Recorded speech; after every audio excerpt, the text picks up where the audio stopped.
당뇨는 한 번 생기면 평생 약을 먹어야 한다고들 하지만 전문가들은 입을 모아 말하죠. 약에만 의지하면 숫자는 내려가도 몸 자체의 조절력은 떨어진다. 그래서 내 몸이 혈당은 다스리게 만들어야 오래 버틴다. 그러려면 생활습관, 특히 식습관을 먼저 바로잡아야 하죠. 당뇨가 무서운 이유는 혈당이 높다는 것 자체보다 높아진 당이 혈관을 상하게 해서 눈이나 신장, 말초신경을 망가뜨리고 결국 심장, 뇌혈관 질환을 부르기 때문이죠. 그래서 정상 혈당보다 살짝 높은 전 당뇨 단계라도 그냥 넘기면 안 되죠. 공복 혈당이 100을 넘고 식후 2시간 수치가 약 140을 웃돌면 이미 경고등이 한번 켜진 거예요. 다행히 2단계에서 식사와 생활습관을 바꾸면 약 없이도 어느 정도 조절이 가능하죠. 그러면 실생활에서 과연 무엇을 어떻게 바꿔야 될까요? 어렵지 않아요. 세 가지만 기억하세요. 첫째, 저녁을 드신 뒤 3시간 이상 물만 마시고 아무것도 드시지 않는 거예요. 이 3시간과 밤잠 7시간을 합치면 우리 몸은 최소 12시간 정도는 쉬게 되는데 그 사이 인슐린도 숨을 돌리고 간과 근육이 쌓인 포도당을 천천히 소모하죠. 이 습관 하나만 들여도 다음날 공복 혈당이 20 정도 뚝 떨어지신다는 분들 많아요. 둘째, 식사를 거꾸로 하시는 거죠. 밥부터 넣지 말고 먼저 채소를, 그 다음 단백질을, 마지막에 탄수화물을 드세요. 채소의 섬유질과 단백질이 위를 가볍게 채워주면 탄수화물이 들어와도 혈당이 천천히 올라가죠. 채소가 없다면 삶은 달걀 한 알이라도 먼저 드세요. 달걀은 완전 식품이라 단백질이 풍부할 뿐 아니라 콜레스테롤 걱정도 크지 않아요. 닭가슴살이나 연두부, 견과류 한 줌도 좋아요. 셋째, 식후 10분이라도 움직이시는 거예요. 엘리베이터 대신 계단을 서너 층 올라가거나 집안을 왕복으로 걸으셔도 되죠. 연구에 따르면 하루 30분을 한 번에 운동하는 것보다 식사 후 10분을 3번씩 움직이는 쪽이 혈당 조절에는 더 효과적이에요. 하체 근육이 혈당을 제일 많이 저장하니 스쿼트처럼 허벅지를 쓰는 동작이면 금상첨화죠. 무릎이 불편하시면 벽에 등을 대고 의자를 이용해 앉았다 일어나기만 해도 충분하죠. 이 세 가지 기본기를 깔고 나면 이제 무엇을 먹을까가 남겠죠. 먼저 당을 부드럽게 낮춰주는 착한 식재료부터 알려드릴게요. 삶은 달걀은 들고 다니기 쉽고 포만감이 오래가서 혈당 스파이크를 또 잡아주기가 쉬워요. 두 번째는 당근이에요. 당근은 달콤하지만 섬유질과 비타민, 미네랄이 많아서 당 흡수를 천천히 끌고 가죠. 생으로 씹어도 좋고 생즙으로 갈아도 다른 과일 주스처럼 혈당이 확 오르진 않아요. 세 번째는 미역을 포함한 해조류예요. 미역에 들어있는 알긴산이 탄수화물 흡수를 늦추고 장내 유익균을 늘려 인슐린 저항성을 개선하죠. 국, 무침, 샐러드 어디에 넣어도 맛이 과하지 않아 매일 드시기 좋아요. 네 번째는 통곡물이에요. 흰쌀, 흰 밀가루처럼 속이 비어있는 하얀 탄수화물 대신 현미귀리, 보리 같은 거친 곡물을 40에서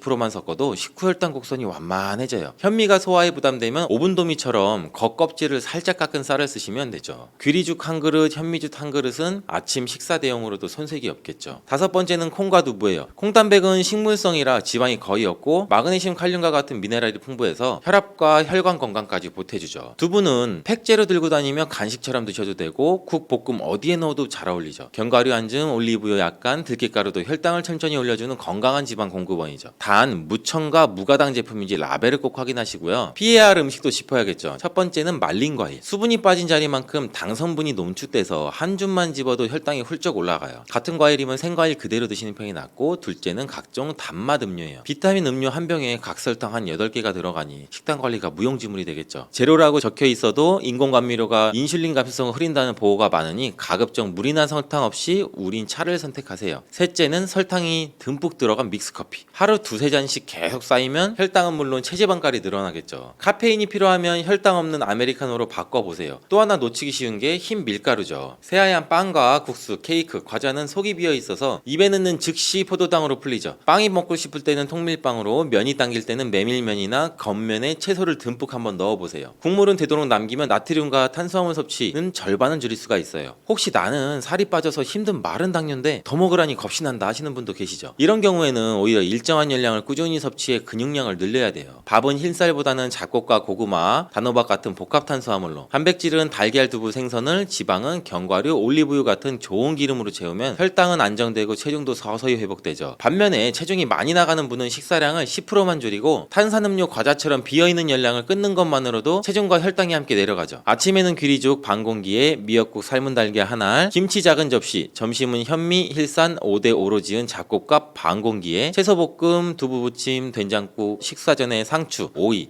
몇 개를 속을 달래면 좋겠죠. 저녁은 고구마 작은 거 하나, 구운 생선 토막, 들깨 넣은 미역 무침, 10분 산책, 이렇게만 잡아도 탄수화물, 지방, 단백질 비율이 고루 맞고 나트륨과 혈당과 당분은 자연스레 줄어들 수가 있겠죠. 혹시 아이고 나는 몇 끼니 밥을 안 먹으면 힘을 없어서 공복이 길어질 수가 없어 하고 걱정하시는 분도 계실 거예요. 사실 12시간 공복은 하루 3끼를 드셔도 충분히 가능해요. 예를 들어 아침 7시에 든든히 잡곡밥을 드시고 점심을 정오쯤, 저녁을 오후 6시 전에 마치면 밤 6시부터 다음날 아침 7시까지가 딱 13시간 공복이 되죠. 정 불안하면 저녁 식사량을 살짝 줄이고 된장국이나 나물 반찬으로 속을 달래보세요. 처음에는 헛해도 일주일만 지나면 속이 편안해지고 새벽에 가슴이 답답해 깨던 증상이 사라졌다는 분들이 많아요. 인슐린이 왜 휴식이 필요할까요? 우리가 음식을 먹으면 소화된 포도당이 혈액으로 들어오고 췌장은 인슐린이라는 열쇠를 내놔 포도당을 세포 속 창고에 넣도록 만들죠. 그런데 하루 종일 간식이 끊이지 않으면 인슐린은 계속 일하게 돼요. 지친 인슐린은 열쇠 구멍을 잘 찾지 못해서 문을 덜 열고 그 결과 혈당이 자꾸 혈관에 남아들게 되는 거죠. 이것이 바로 인슐린 저항성이에요. 그러니 하루 중 일정 시간은 간식도 설탕 한 알도 우유 한 모금도 끊고 인슐린에게 휴가를 줘야 돼요. 식재료를 고를 때도 작은 요령이 있죠. 마트 선반 맨 위와 맨 아래 칸을 눈여겨보세요. 당뇨 환자에게 좋은 통곡물 무첨가 제품은 광고비가 적어 가운데 칸에는 잘 놓이지 않아요. 포장지에 무가당 저칼로리라고 적혀 있어도 성분표 첫 줄에 액상과당, 말토덱스트린 등등이 보이면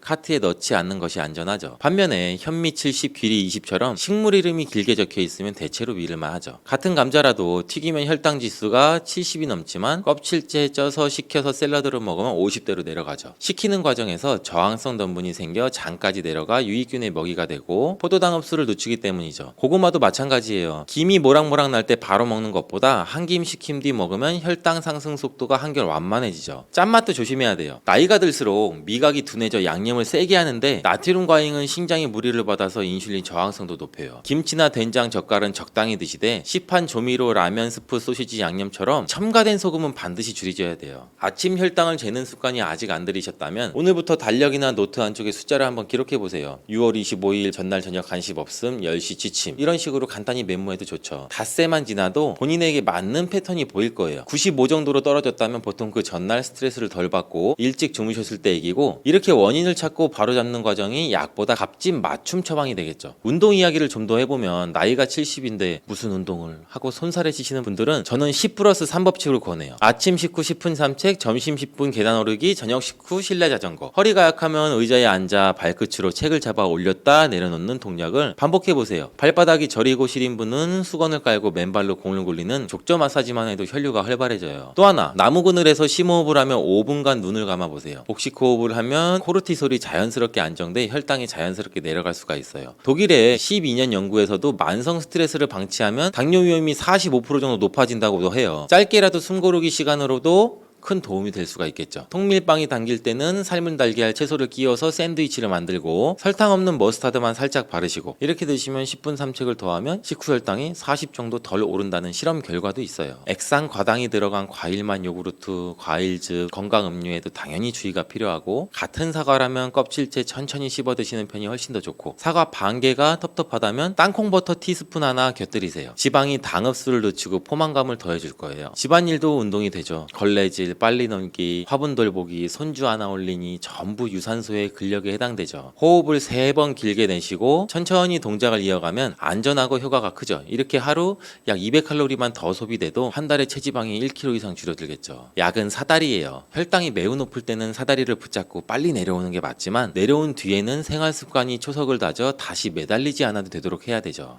밤마다 뒤척이다가 새벽이 훌쩍 밝아버리는 경험 한두 번씩은 있으셨죠? 젊었을 때야 하룻밤 잠 못 자면 되지 하고 넘기지만, 나이가 들수록 잠을 못 잔 다음 날은 머리도 멍하고 다리도 풀리고 혈압도 껑충 뛰어오르곤 합니다. 오늘은 그 불청객, 불면증이 왜 생기는지, 왜 중장년 이후에는 수면 관리가 건강의 핵심 열쇠가 되는지, 잠이 모자라면 몸속에서 정확히 어떤 위험 신호가 켜지게 되고, 수면제를 오래 복용할 때 생길 수 있는 문제와 이 약 없이도 숙면을 부르는 자연 음식, 생활법까지 한 번에 정리해 드리겠습니다. 불면증의 뿌리는 생각보다 다양한데요. 첫째로는 몸이 휴식 모드로 들어가도록 조율하는 호르몬과 신경 전달 물질의 균형이 깨졌을 때입니다. 스트레스를 받으면 부신에서 콜티솔이 분비가 돼서 몸을 각성 상태로 만들고, 이때 멜라토닌 전환을 맡은 세로토닌이 제 기능을 하지 못하면서 밤이 돼도 몸에 열이 가시지 않게 됩니다. 우리가 밤늦게까지 스마트폰을 들여다보거나 하면 블루 블루라이트가 멜라토닌의 생성을 더더욱 차단해서 졸음 스위치가 눌리지가 않게 되죠. 둘째는 영양 결핍인데요. 뇌 신경세포는 뇌 시냅스에서 신호를 주고받을 때 칼슘, 마그네슘 같은 미네랄을 써서 흥분과 억제를 조절하게 됩니다. 채소 견과류보다 가공식품, 단맛 음료를 많이 드시게 되면 미네랄이 부족해져서 신경의 과속이 계속되고 결국 잠이 달아나게 됩니다. 특히 칼슘이 모자라면 뇌세포는 작은 자극에도 예민해지기 때문에 우리가 쉽게 깨고 난 뒤엔 다시 깊은 잠에 못 들어서 피곤이 누적되게 됩니다. 그리고 세 번째는 탈수와 염분의 불균형인데요. 카페인 음료, 짠 가공류, 당류, 알코올은 체내의 수분과 전해질을 끌어내서 땀과 소변으로 흘려보내는데 혈액과 뇌척 수액이 농축이 되면 뇌가 위급 신호를 받아들여 밤에도 쉬지 못하고 경계태세를 유지하게 됩니다. 넷째는 갱년기, 노화로 인한 호르몬 변화인데요. 40대 중반 이후 남녀는 모두 몸속에서 멜라토닌 분비량이 서서히 줄어들고 여성은 폐경기에 에스트로겐과 프로게스테론이 급격히 떨어져서 몸의 열감이나 심박의 상승, 발한이 밤잠을 깨우게 되는데요. 단순히 나이 탓이겠지 하고 넘기기에는 수면이 하는 역할이 너무 큽니다. 숙면은 밤 사이의 세포를 세척하고 수선하는 대청소의 시간입니다. 성장 호르몬이 분비돼서 근육과 뼈를 다시 짜깁게 하고 뇌에서는 베타 아밀로이드 같은 노폐물을 씻어내서 치매 위험을 낮춥니다. 면역세포인 T세포와 사이토카인이 분주하게 순차를 돌면서 바이러스 또 암세포를 잡아내고 교감신경이 쉬는 동안에 심장과 혈압이 안정이 돼서 혈관벽에 미세한 손상들을 복구하게 됩니다. 하지만 60세 이후엔 멜라토닌의 분비가 20대 때의 절반 이하로 떨어지게 되고 깊은 수면 시간이 점차 짧아지게 됩니다. 따라서 누적 수면 부족이 이어지면 회복이 더딜 뿐 아니라 각종 병의 불씨가 걷잡을 수 없이 커지게 되죠. 미국, 유럽 여러 연구에서 65세 이상이 하루 5시간 미만의 잠을 계속 자게 되면 고혈압, 당뇨, 심근경색의 발병 위험이 2배 가까이 늘어나고 또 10년 내 사망률도 약 1.5배가량 높아졌다고 보고를 했습니다. 또 잠이 얕아서 꿈만 꾸다가 깨는 패턴이 오래되면 약 10년 안에 치매로 이어질 확률이 50% 이상이라는 경고도 나와 있고요. 수면제는 어디까지나 짧은 도구입니다. 졸피뎀이나 벤조디아제핀계의 약물은 뇌의 가바 수용체를 억지로 눌러서 전원을 끄듯이 잠을 재우게 되는데 장기 복용 시에는 몇 가지 문제가 나올 수가 있습니다. 첫째는 내성이 생겨서 용량이 점점 늘어나고 깨어있는 낮 시간에 멍한 증상이 오거나 운동 기능의 실조, 기억력 저하가 찾아올 수가 있습니다. 둘째는 수면 구조가 왜곡이 돼서 깊은 수면 단계가 줄어들기 때문에 자는 듯하면서 뭔가 쉬지 못한 상태가 지속이 될 수가 있고요. 그리고 셋째는 뇌가 스스로 멜라토닌과 가바 신호를 만드는 능력이 떨어지면서 약을 끊게 되면 금단 증상으로 불안감이나 공황 또는 환각이 찾아올 수가 있습니다. 실제로 세계 각국에서 약 5년 이상 벤조디아제핀을 복용한 군이 그렇지 않은 군보다 치매 진단율이 40%까지 높았다는 보고도 이어지고 있습니다. 약을 멀리하려면 먼저 수면 위생을 정비를 해야 합니다. 밤 10시 이후에는 스마트폰, TV 불빛은 끄고 방안을 캄캄하게 만들어서 멜라토닌 생성을 2-3배 이상 늘려주는 것이 필요합니다. 그리고 실내 온도는 18도에서 약 20도씨 정도로 살짝 서늘하게 맞추고 따뜻한 이불로 체온을 간직해야 깊은 잠의 신호가 뇌간에 전달이 됩니다. 침대는 자는 곳으로만 쓰는 것이 원칙이고요. 누워서 약 20분 정도가 지났는데도 잠이 안 온다면 바로 일어나서 거실로 나와 조명이 좀 어둑한 곳에서 책을 천천히 읽거나 5분 정도 느린 복식 호흡을 해주시면 좋습니다. 베개를 머리에 대면 먼저 잔다는 목표보다 몸이 졸릴 때까지 기다렸다 재운다라는 마음의 여유가 오히려 수면 리듬을 되돌릴 수 있습니다. 자기 전에 격한 운동이나 샤워도 교감신경을 깨울 수가 있기 때문에 늦어도 취침 2-3시간 전에는 마치시는 것이 좋습니다. 이런 기본 틀 위에 음식 처방을 더하면 약 없이도 숙면에 한 걸음 다가갈 수가 있습니다. 뇌세포가 원하는 칼슘, 마그네슘, 아연은 흙과 바다에서 온 자연식에 가장 풍부하게 들어있습니다. 하루 3끼 중에 최소 한 끼에 생채소 200g 그리고 생씨앗 30g 규칙을 한번 실천해보세요. 방법은 간단합니다. 껍질째 씻은 당근 2개를 착즙한 뒤에 참깨, 들깨, 해바라기씨, 달맞이꽃씨, 아마씨를 각각 10g 정도씩 넣고 한 번 더 갈아서 당근, 씨앗즙을 만듭니다. 식사 중에 약 200ml씩 마시면 칼슘, 아연, 비타민 A, E가 한꺼번에 몸속에 들어와서 신경세포막을 안정을 시키고 씨앗에 있는 가바, 트립토판이 세로토닌과 멜라토닌 합성을 도와주게 됩니다. 처음에 장이 예민하거나 하시면 100ml로 시작해서 일주일 간격으로 50ml씩 늘려보시면 좋고요. 여기에 녹색잎 채소 한 접시를 곁들이면 비타민 K, 마그네슘, 식물성 비타민 비타민 D까지 보완을 할 수가 있습니다. 칼슘이 들어왔다고 끝이 아니고요. 피부가 햇빛을 받아야 비타민 D가 활성형으로 전환이 돼서 칼슘이 뇌 근육세포 안으로 들어갈 통로를 열어줄 수가 있습니다. 최소 주 4회 정도 오전 10시 전에 약 20분 정도씩 얼굴과 팔뚝에 직사광을 쬐어주시는 것이 좋고요. 외출이 힘든 날엔 유리창을 살짝 열어도 자외선이 들어오기 때문에 실내 스트레칭을 하면서 햇볕 재충전 시간을 확보하시는 게 좋습니다. 불면이 심할 때 또 도움이 되는 숙면 한 잔도 준비해 보겠습니다. 조개 육수는 칼륨, 타우린, 비타민 B가 풍부해서 간 해독과 부교감 신경 활성에 아주 좋습니다. 바지락, 홍합, 모시조개를 소금을 조금 넣은 물에다가 약 5분만 데친 뒤에 체에 걸러서 맑은 국물만 보온병에 담아두세요. 저녁 식사 대신 늦게 드시는 커피, 홍차, 탄산음료를 조개 국물로 바꿔보시면 카페인 각성 스파크가 사라지게 되고 체액이 다시 채워져서 체온이 서서히 내려갑니다. 따뜻한 우유 200ml에 무가당 검은 참깨가루 1큰술과 꿀 반 스푼을 섞은 캐러멜빛의 수면 라떼도 추천을 해드립니다. 우유 속에 트립토판, 참깨 칼슘, 리놀렌산이 뇌 혈류를 부드럽게 해주고 적당한 꿀의 포도당이 트립토판의 운반을 도와서 멜라토닌 생성이 촉진이 됩니다. 단 신장 질환으로 칼륨 제한이 있으신 분은 한 컵 약 150ml 이하로 줄여주시는 것이 좋습니다. 혹시 이미 수면제를 오랫동안 복용 중이시라면 무작정 바로 끊기보다는 담당 의사와 테이퍼링, 서서히 감량하는 계획을 짜면서 위의 방법을 병행하시는 것을 권장해 드립니다. 커피, 술, 니코틴은 복용량을 줄이는 기간엔 특히 의존성이 더 커질 수가 있기 때문에 오전 한 잔 블랙커피만 남기고 오후에는 보리차나 우엉차 혹은 무카페인 대추차 등으로 입을 달래주시면 좋겠죠. 취침 2시간 전에 따뜻한 물 500ml, 발목 조격을 약 10분 정도 해보시고 또 5분간 종아리 뒤에 근육을 풀어주는 스트레칭, 불을 끄고 누워서 척추 하나하나를 바닥에 놓아주는 느낌으로 478 복식 호흡을 반복하시면 좋은데 4초 들숨을 하고 7초간 숨을 멈추고 8초간 날숨을 뱉어주시면 됩니다. 이것을 반복하시면 교감신경이 부교감신경에게 몸의 주도권을 서서히 넘겨주면서 몸이 편안해질 수 있습니다. 마지막으로 불면을 오래 방치했을 때 나타나는 위험 신호를 정리하며 마무리해보겠습니다. 아침 혈압이 약 10mm Hg 이상 올랐다가 점심엔 내려가는 패턴이 반복될 때, 식사 후에도 공복감이 심해서 밤마다 단 것이 당길 때, 지난주에 했던 약속 혹은 통화 내용을 자꾸 잊어버리고 머리가 하얘진다는 느낌이 들 때, 그리고 가슴이 두근거려서 새벽에 벌떡 깨거나 혹은 숨이 차서 일어나거나 할 때, 그리고 낮에 햇볕을 충분히 받는데도 기운이 없고 우울함이 있고 불안감이 밀려오거나 할 때, 이 5가지 증상들은 수면 부채가 위험 수위에 도달했다는 알람이 됩니다. 이때 필요한 건 더 강한 수면제가 아니라 내 신경세포에 물, 미네랄, 햇볕과 휴식을 돌려주는 근본 처방입니다. 지금까지 알려드린 습관을 약 4주간만 꾸준히 한번 실천해보세요. 어깨가 무겁게 내려앉으며 온몸이 푹 가라앉는 깊은 잠이 어느 날 갑자기 찾아오게 될 겁니다. 숙면은 자녀가 해드릴 수도 없고 약이 대신 해줄 수도 없습니다. 내 몸이 스스로 회복하고 청소하고 재건하는 가장 소중한 시간, 이제부터는 누구보다 내 자신이 먼저 챙겨보시기 바랍니다.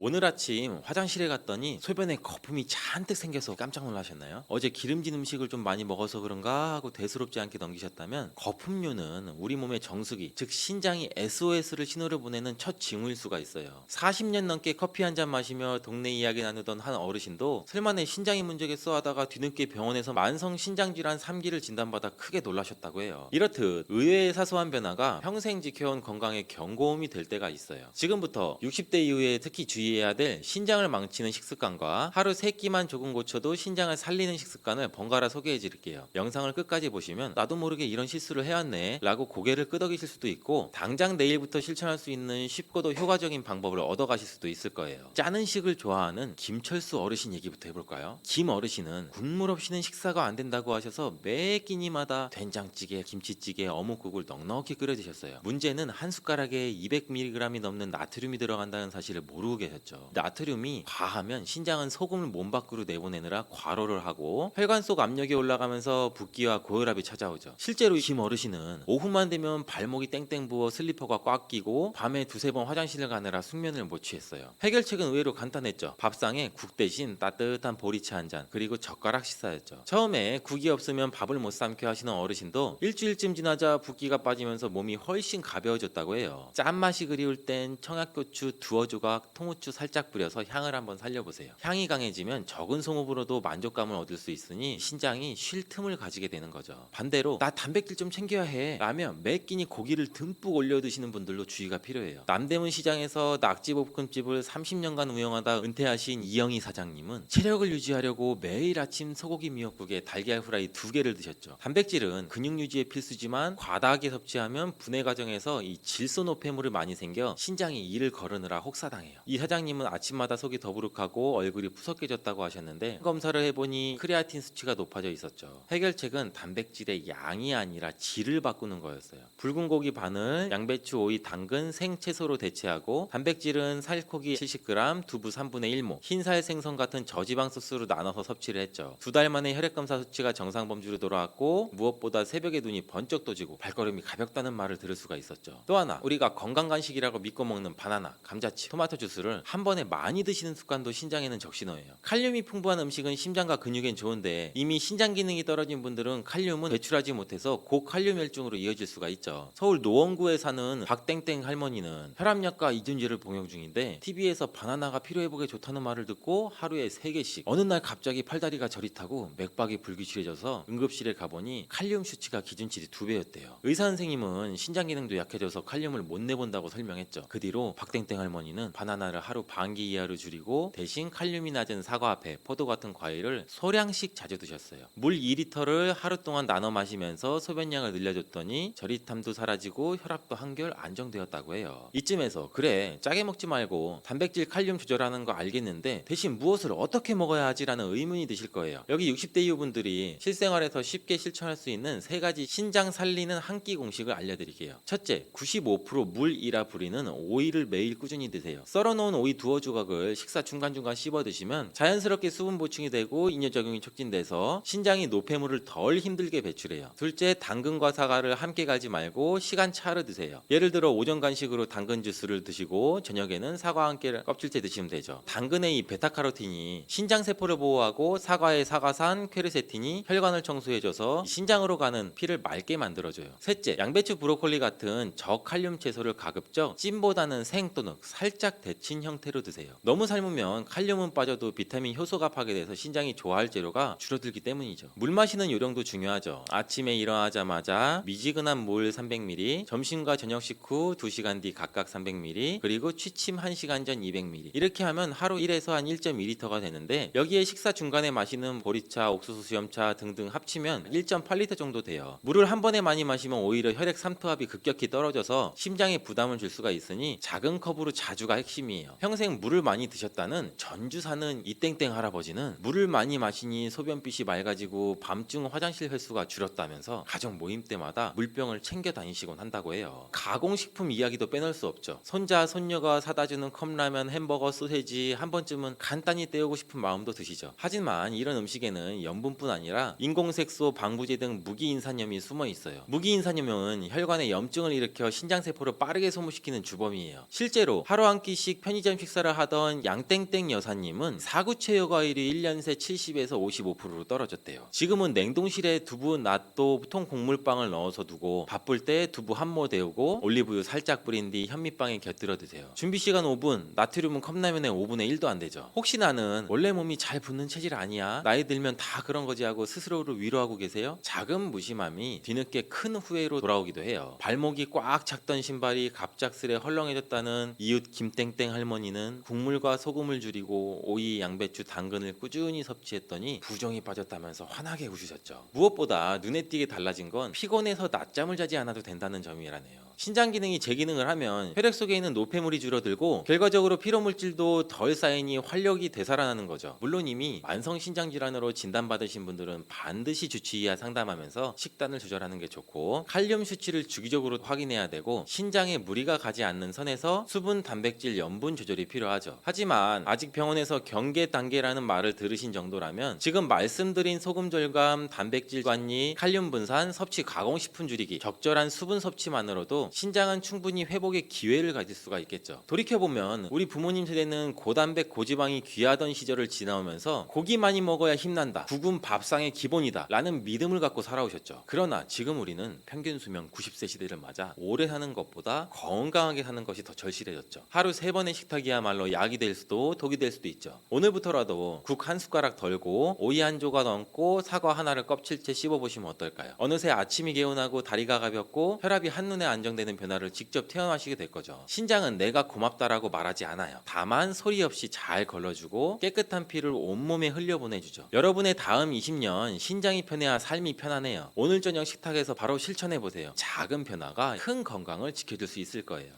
여러분, 변비가 심하면 기억력이 나빠질 수 있다. 이 말 처음 들으시면 깜짝 놀라죠. 화장실을 못 간 게 치매와 무슨 상관이야? 하고 고개를 갸웃하실 텐데요. 실제로 65세 이상 어르신을 30만 명 넘게 조사한 연구에서는 변비가 있는 분은 치매 위험이 2배 가까이 높았어요. 이유는 간단해요. 장이 막혀 독소가 빠져나가지 못하면 그 독소가 피를 타고 온몸, 심지어 뇌까지 자극하기 때문이에요. 오늘은 화장실 스트레스가 두뇌 건강까지 이어질 수 있다는 의외의 사실을 출발점 삼아서 60대 이후 세대가 생활 속에서 바로 실천할 수 있는 변비 예방법과 식습관을 차근차근 말씀드리려 해요. 어렵지 않으니 끝까지 편안하게 들어주세요. 먼저 상황부터 한번 살펴볼게요. 80살 김할머니 얘기예요. 김할머니는 사흘에 한 번은 꼭 나오긴 해요 라고 웃으셨지만 막상 변이 나올 때마다 돌덩이처럼 딱딱해 고생을 하셨죠. 그런 날은 아랫배가 빵빵하고 기운도 없으니 아무 일도 손에 안 잡히셨대요. 그런데 더 문제는 오래 앉아 힘을 주다 보니 어느 날은 어지러워서 쓰러질 뻔하셨다고 해요. 배변 실신까지 올 수 있는 무서운 상황이었죠. 여기서 우리는 첫 번째 문제를 확인하죠. 배출이 멈추면 독소가 쌓이고 독소가 쌓이면 온몸이 지친다. 그렇다면 해결책은 장이 원활히 미끄러지듯 움직이도록 윤활유와 따뜻한 진액을 채워주는 식단이 필수죠. 사례 하나만 더 볼게요. 70대 초반에 혼자 사시는 어르신은 입맛이 없다고 라면이나 식빵만 드셨어요. 이분은 물을 많이 마시면 되지라며 냉장고에서 꺼낸 찬물을 벌컥벌컥 들이켰는데 결과는 더 심한 복부팽만이 생겼어요. 왜 이런 증상이 나타날까요? 찬물이 급히 들어오면 장이 놀라 수축해 움직임이 오히려 느려져요. 어르신의 장은 마치 메말라 딱딱해진 행주를 계속 비틀어 짜는 꼴이 된 거죠. 여기서 두 번째, 찬물로 소화기관을 자극하면 변은 더 막힌다. 이럴 때는 어떻게 해야 될까요? 아침에 미지근한 소금물 한 컵을 천천히 마셔 장을 부드럽게 깨워주는 습관이 훨씬 나아요. 물 200ml에 1001년 반 작은 술이면 충분해요. 뜨끈하게 데운 물이라면 더 좋고요. 이제 식사 이야기를 한번 해볼까요? 흔히 채소 많이 먹으면 시원해진다라고 생각하기 쉬워요. 하지만 60대 이후부터는 채소만 열심히 씹어도 배가 부글거리거나 변이 토막토막 끊어져 나오는 분들도 많죠. 이유는 간단해요. 나이가 들면 장 근육 힘이 떨어져 거친 섬유를 밀어낼 추진력이 부족하기 때문이고, 상추를 한 접시 먹고 나면 오히려 가스가 차서 고생이라고 하신 분들도 많고, 이러한 문제를 풀 열쇠는 거칠지 않은 섬유와 좋은 기름으로 장안을 매끄럽게 만드는 거예요. 여기서 버터, 미역, 고추장의 주인공으로 등장할 수가 있어요. 먼저 버터 이야기부터 합시다. 이 기름은 콜레스테롤이 걱정인데 하고 망설이실 수가 있겠죠. 사실 좋은 동물성 지방을 소량 섭취하면 담즙이 분비돼 장 연동 운동을 도와줘요. 아침에 커피를 드신다면 10g 정도의 무염 버터를 넣어보세요. 방탄커피라고도 부르는데 갑자기 많이 넣으면 설사할 수 있으니 처음에는 티스푼 하나부터 시작해요. 커피를 못 드시는 분은 간장 버터밥이 대안이죠. 따뜻한 밥 한 공기에 버터 한 숟갈, 간장 반 숟갈 넣어 비벼 드셔보세요. 짭짤한 간장은 장벽에 기상난파를 올려주고 버터는 기를 미끄럽게 문질러주죠. 실제로 75세 송할머니는 이 메뉴를 아침으로 1, 2주간 드셨더니 딱딱하던 게 바나나처럼 부드러워졌다고 하셨어요. 다음은 고추장이에요. 고춧가루의 매운맛이 혈관과 장을 데워줘요. 매운 건 속 쓰려서 못 먹어 하시는 분들도 계시지만 티스푼 하나 정도만 반찬에 곁들이면 배를 따뜻하게 데우고 소화액 분비를 도와 변이 움직이도록 자극해줄 수도 있어요. 특히 복부가 차고 배가 자주 더부룩한 분들께는 추천드리고, 68세의 전남 광양에 사는 오할아버지는 된장찌개보다 고추장 찍은 오이 안주하기 화장실 가는데 더 직방이다 라고 경험담을 들려주셨어요. 세 번째는 미역이에요. 미역은 거친 껍질 섬유 대신 미끌미끌한 젤 섬유가 풍부해서 변에 수분을 끓여들이는데 탁월하죠. 무엇보다 국물과 함께 섭취할 수 있으니 자연스럽게 수분도 보충되고, 실제로 미역국을 일주일에 3번 정도 끓여 드시니 별다른 약 없이도 변이 부드러워졌다고 경험담을 이야기하시는 분들도 꽤 있어요. 또 미역을 초고추장에 살짝 묻혀 드시면 고추장이 식초랑 시너지를 일으켜 장이 더욱 활기를 뜨니 금상첨화겠죠. 단, 짜게 드시는 분이라면 김이나 미역을 충분히 물에 불러 염분을 빼고 드세요. 지금까지는 무엇을 먹을까였지만 어떻게 먹을까도 빼놓을 수 없겠죠. 첫째, 찬물 대신 따뜻한 수프처럼 먹는다. 시리얼이나 빵말 드시는 분들이라면 아침 식사에 귀리죽, 들깨죽처럼 부드러운 묽은 음식을 한 사발 넣어보세요. 씹기 힘든 분들한테도 좋고 따뜻한 온기가 장을 풀어줘요. 둘째, 씹는 횟수를 늘려서 침샘을 자극한다. 30회 이상 천천히 씹으면 침속 소화 효소가 미리 작동하고 장 부담이 크게 줄어들어요. 셋째, 묵직한 한 끼보다 세끼 소식. 우리 장은 나이가 들수록 긴 휴식 시간이 필요해요. 아침, 점심, 저녁을 규칙적으로 챙기되 스스로 70%만 채운다 생각하시고 젓가락을 한번 내려보세요. 배가 너무 불러서 장이 처지면 연동운동이 둔해져요. 여기서 또 하나, 나는 물만 많이 마시면 빨리 내려갈 줄 알았는데 하고 궁금해하실 수 있어요. 과도한 수분은 오히려 몸을 차게 하고 얼굴다리의 부종을 이야기할 수가 있죠. 하루 1.5에서 2리터 정도면 충분하고 한 번에 벌컥이 아니라 조금씩 나눠 마시는 편이 좋아요. 특히 커피나 홍차 같은 카페인은 이뇨작용이 굉장히 강해서 탈수를 일으키니 커피 4잔 대신 물 3잔 원칙을 기억하시면 좋겠습니다. 지금부터는 실전 꿀팁이에요. 첫째, 발판 활용법. 변기에 앉을 때 15cm 정도 되는 발 받침대를 두시면 무릎이 배꼽보다 살짝 올라가면서 직장이 일직전이 되죠. 실제로 화장실에서 오래 앉아 힘을 주어 변을 보시던 60대 여성이 발판 하나로 변 보는 시간이 절반으로 줄었다고 본인의 경험을 얘기하는 것도 듣기도 했죠. 둘째, 대장 셀프 마사지예요. 오른쪽 아랫배에서 시작해 갈비뼈를 따라서 왼쪽으로 그리고 왼쪽 아랫배까지 둥글게 시계 방향으로 손바닥으로 돌려주세요. 아침에 침대에서 일어나기 전 3분만 해도 효과가 커요. 셋째, 복식호흡이죠. 코로 숨을 들이마시며 아랫배를 풍선처럼 부풀렸다가 내쉴 때는 풍선 절반만 남기고 갈비뼈를 살짝 조이듯 숨을 빼세요. 이렇게 보압이 유지되면 항문은 열리고 장은 부드럽게 눌려 자연 배변을 도와주죠. 영양제를 챙기신다면 산화마그네슘이나 비타민C 고용량이 변을 부드럽게 해준다는 연구도 많아요. 반대로 철분제, 칼슘제, 고단백 파우더를 과다하게 복용하면 변비가 악화될 수가 있겠죠. 약을 드셔야 하는 상황이면은 약사님이나 의사와 상담해 변비를 완화할 대책을 함께 세워두세요. 나는 약보다는 음식으로 해결하고 싶다면 오메가3 지방산이 풍부한 고등어, 들기름 등을 주 3회 이상 챙기시기도 권해드려요. 그래도 내가 제대로 소화하고 있는지 잘 모르겠다 싶으면 옥수수 통조림 테스트를 해보세요. 점심 통조림 옥수수 한 그릇을 먹고 알맹이가 며칠 후에 변에 섞여 나오는지를 관찰하는 거예요. 2, 3일 안에 대부분 빠져나오면 대장 통과 시간은 정상 범위, 4일을 넘어가면 장 운동이 다소 느린 편이라고 볼 수 있죠. 가족과 동시에 해보면 더 객관적으로 비교할 수 있으니 재미삼아 도전해보세요. 그리고 언제 병원을 가야 하는지도 알아두셔야 되죠. 매일 보더라도 변이 연필처럼 가늘거나 검은색, 선혈이 물어 나올 때, 복통이 새로 생기고 체중이 급격히 줄 때는 꼭 전문의 상담을 받으셔야 되고, 또 70대 이후 처음이라도 대장 내시경 검사를 해두면 용종이나 협착 같은 구조적 문제를 조기에 발견해 수술 없이 해결할 확률이 높죠. 실제로 68세 여성 환자 한 분은 왼쪽 대장에 협착이 있었는데 단순 변비라고 생각해 미루시다가 장 폐색 직전까지 가서 악화된 뒤에야 수술로 해결한 경우도 있었어요.